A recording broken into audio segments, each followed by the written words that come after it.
So pre-COVID, we were quite a busy unit in terms of providing the elective services for patients.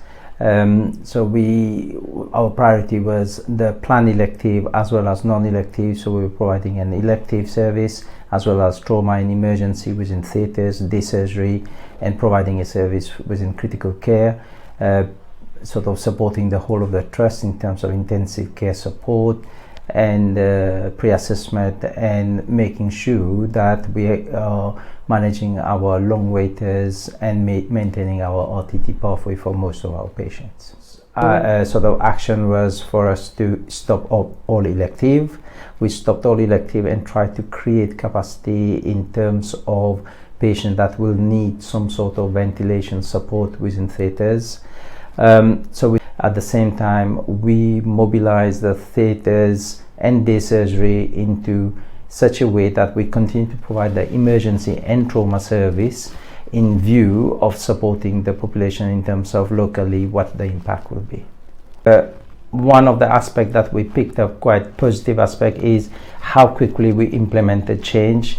We had quite a lot of clinical support, clinical equipment that was brought to PH. I myself was involved quite a lot in trying to make sure we have all the medical equipment for the whole trust to support, not only for surgery, but for the whole trust-wide what we need to support, and the procurement liaising with them quite closely. As time went on, we became sort of self-sufficient, became a bit more stable, where we changed our red and green pathway, where we were setting critical care within 3 different floors, 3 different areas, and now we are just slowly coming back to some sort of normality. However, the biggest challenge is because we had so many patients who were cancelled in the elective pathway, we have quite a big backlog. We have a lot of long waiters, which is very challenging for us now to make sure that these activities are met. It will take a long time. It's not a sprint, I would say. It's a marathon, because it will take a bit of time for us to catch up. And as time goes on, I think this year will be very challenging for us to make sure that all those patients who need really urgent care are being dealt with accordingly. So I started this job last year, and my understanding that before COVID, the division was running very smoothly with the elective surgery and the emergency surgery. When COVID, in the first wave of COVID, we had to change massively our ways of working. We had a lot of we required a lot of ITU capacity, and we had to convert our theatres into mini ITUs where we had to house our poorly and sicky patients. With the first wave of COVID, it was a new thing. It was very new. We were all very reactive to what was happening. The staff was, the adrenaline of being there all the time was there, and nobody felt that they were getting exhausted at this point of time. And when people started having a little of a tumble, then occupational health was there to support them.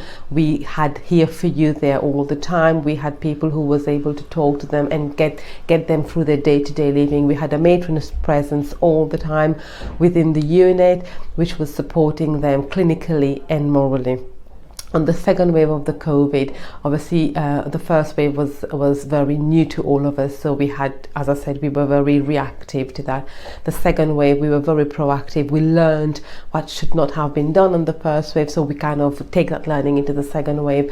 We had wards who were having things done to them because it was a reactive things. On the second wave, we had people involved in decision making, and that made them more comfortable to go along with what we had to talk about.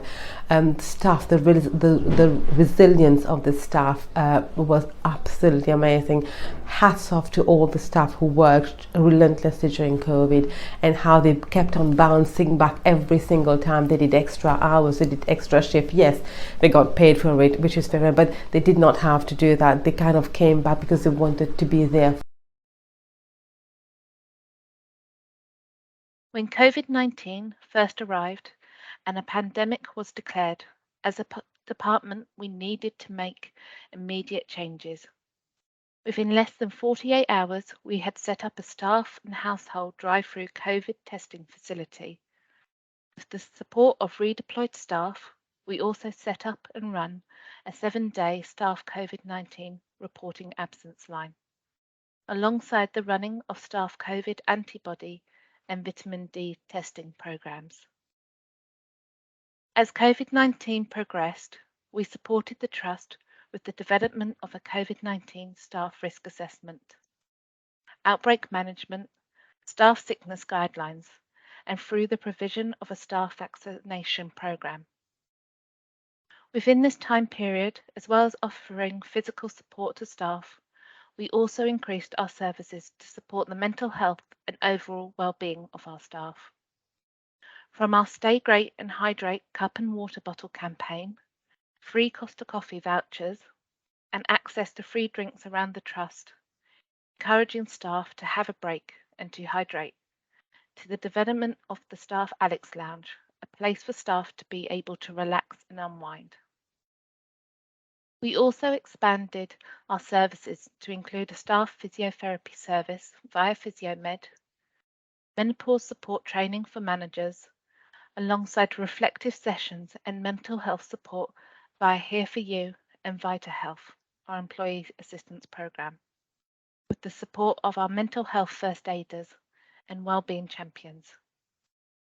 As we go into the future, we are currently preparing for the upcoming COVID-19 booster and flu campaign, utilising our new occupational health system cohort and staff feedback surveys to continually improve and evaluate our service.